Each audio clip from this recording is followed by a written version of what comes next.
equal to Ct minus the integral between 0 and Ct of 1 minus tau over C max to the power of beta in the tau.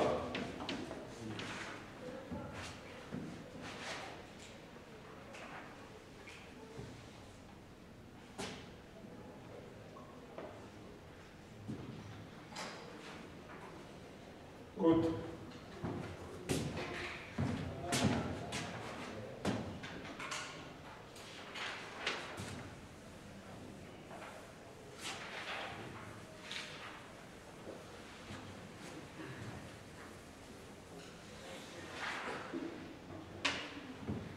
Okay, now I can use the additive property here, and I can write. Let me move forward with the integral only now.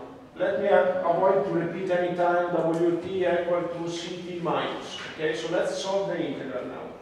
So I can use the additive property and write the integral in this way. Integral between 0 and Ct of the tau minus the integral between 0 and Ct of 1 minus tau over C max to the power of beta in the tau.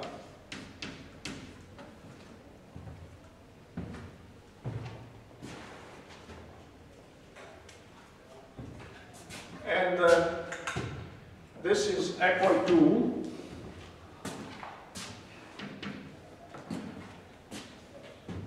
this integral is equal to, of course, Ct computed between the limits of 0 and Ct, so I can just write down Ct minus.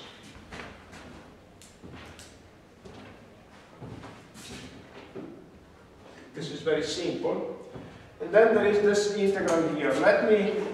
I'm not good in integration, so usually my way to compute integrals is to guess the result and then compute the derivative. So let me do the same with you. I guess the result better, I remember by memory, and then I show you by computing the derivative that is correct, okay? So the result is, there is a minus here, so I keep the minus, and it's C max over beta plus 1, which multiplies 1 minus tau over C max at the power of beta plus 1 between 0 and Ct. Let me erase here below because in order to make it more clear. So let's prove that the result is correct. If I take the derivative with respect to tau of this object here, I get, first of all, a beta plus 1. The derivative would be, let me compute it, beta plus 1, which, because it's the exponent, yes, and which multiplies this term as is, 1 minus tau over C max at the power of beta, because of course it's the exponent minus 1, so I get beta, and then I have to multiply it by the derivative of this term here, which depends on tau, which is minus 1 over C max. And then I get the same result with the difference that I forgot a minus here. You see that the result is the same, because this is equal to, this is multiplied. So this is equal to minus beta plus 1 over C max.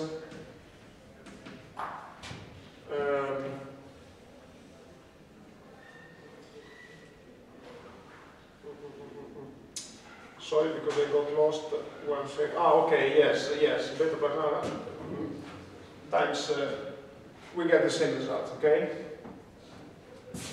We have to compare with this, because I have to multiply this one. To be correct, I should have multiplied this one for C max, beta plus 1 minus, okay? And then if you rewrite this, you get, it's clear? I hope so. Because of course, if you do like so, you get this and this that delete, this and this that delete, and the minus that delete, and you get, again, what we wanted to integrate. Okay. So this is the result that is interesting for us.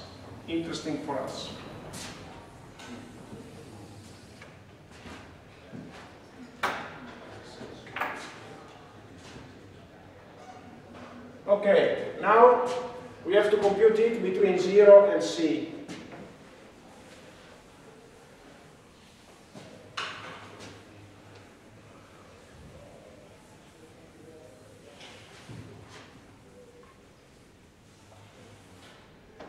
So let me write it again. It's equal to Ct minus. Please remember that there is a minus sign inside here. Let's not forget it. So if we compute it for tau equal to Ct, we obtain minus, there is a minus inside, so it's a plus, C max over beta plus 1, which multiplies 1 minus Ct over C max to the power of beta plus 1. Okay? And then we should write minus, because of this minus, which annihilates with the minus inside the square parenthesis, but then I have another minus which is given by the fact that I'm computing to the lower extreme of the integration interval, so I have to leave a minus here. Okay? And the result is C max over beta plus 1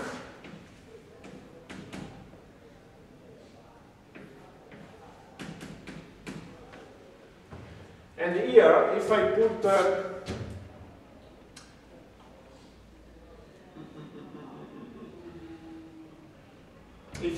tau equal to 0, I get 1 to the power of beta plus 1, which is 1.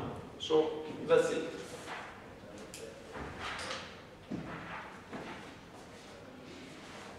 Therefore, I can write it in this way, equal to Ct plus, I take C max over beta plus 1, and let me write it in this way, which multiplies 1 minus Ct over C max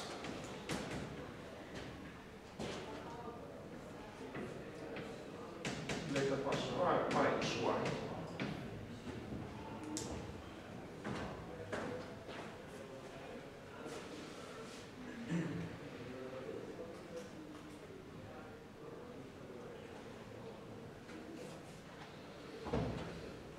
Okay, now I can go back to the computation of Wt, which is my last derivation, my last computation.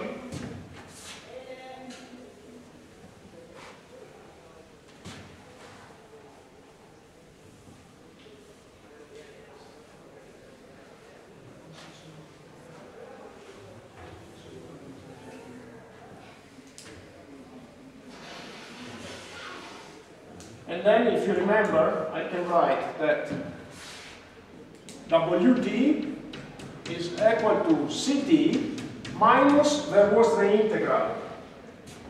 And the result of the integral is this one.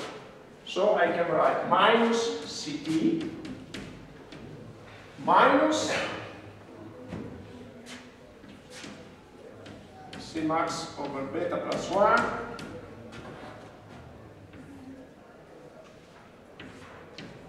1 minus Ct over Cmax to the power of beta minus 1. Good. And this one annihilates each other, and then I can finally write Wt is equal to, I don't like the minus sign here, so let me change the sign here and inside parentheses, so I can write is equal to Cmax over beta plus 1, which multiplies 1 minus Ct over Cmax to the power of beta. I forgot a beta plus 1 somewhere, I think. This is beta plus 1, it was here. Beta plus 1. Good. Final result is this.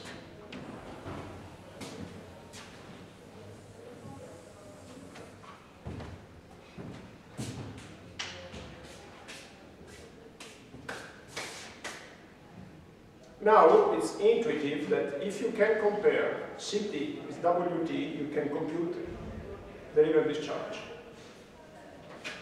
It's intuitive, of course, because Ct is net rainfall. We are referring to unsaturated areas. Ct is net rainfall for unsaturated areas. So you know net rainfall, you know Ct. So according to this expression, you can compute Wt. If you compare the two, of course, you can get an estimate of the river discharge. Not the estimate, you can get the river discharge. How to do it in practice, we will see with an exercise, and it will be very simple. Also because I will give to you the code, but you will see that the code is very short. Now, a couple of considerations, easy consideration. What happens for Ct equal to 0? We expect that W is equal to 0 as well. Is it true? If Ct is equal to 0, this quantity between parentheses reduces to 1, to the power of beta plus 1 is still 1, 1 minus 1 is 0, Wt is 0, fine.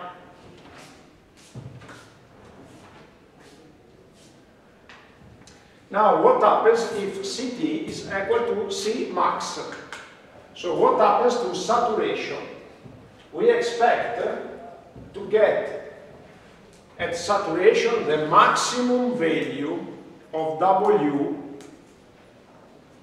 which is the volume of water stored in the catchment. You know, when Ct is equal to Cmax, it means that the whole catchment is saturated, and we expect to get the maximum volume of water stored in the catchment. And this is interesting to know, of course, to have an idea of what is the maximum amount of water that our catchment can store. So,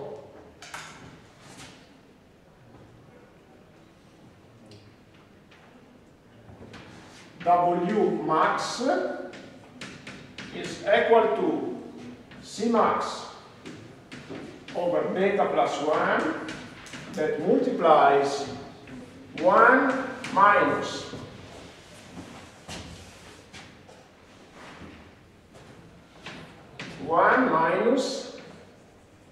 Cmax over Cmax to the power of beta plus 1, which means Cmax over beta plus 1. Because in this case you have 1 minus 1 is 0 to the power of beta plus 1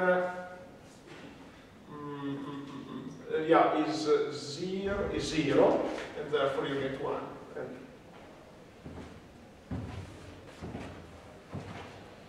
So this is the maximum amount of water that can be stored in the catchment. And remember the different cases for the beta value. If beta is equal to 0, I said that we reduced to the case of constant water storage capacity equal to Cmax. And then we get that indeed Wmax is equal to Cmax, which is obvious. If you get a constant water storage capacity, then the volume of water that can be stored in the catchment is equal to Cmax. If beta is equal to 1, which means linear variation, you have that the water maximum amount of water is equal to half Cmax.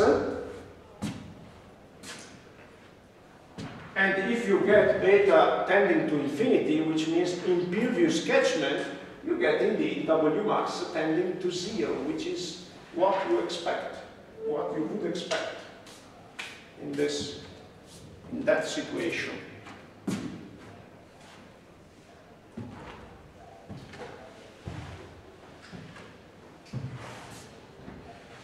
I close this lecture by making clear that things become much and much simpler when you get Ct equal to Cmax, when you get to saturation, because the amount of water stored in the catchment doesn't increase anymore, and all the water that rains is rejected, so transformed in river discharge. So things are complicated until you get to saturation, to complete saturation. Once that you got to saturation, if it continues raining, the situation is much and much easier. You just transform directly net rainfall to river discharge. But of course you have to make a distinction between Ct lower than Cmax and Ct that gets to Cmax. So you have two different situations: before saturation, before complete saturation, and after complete saturation.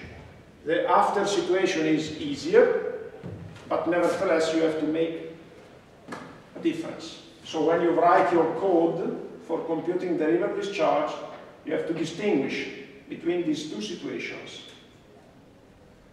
And distinction is easy because you have the value of Ct to compare with Cmax.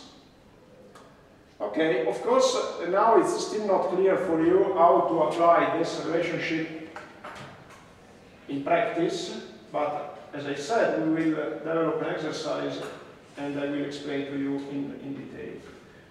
I still have 5 minutes left, but I would propose, I'm aware that today the math was quite heavy, so the mathematics, so I would suggest to stop here and to meet at our room, which is, if I will remember, it's 4-1, in, let's say, 40 minutes, okay?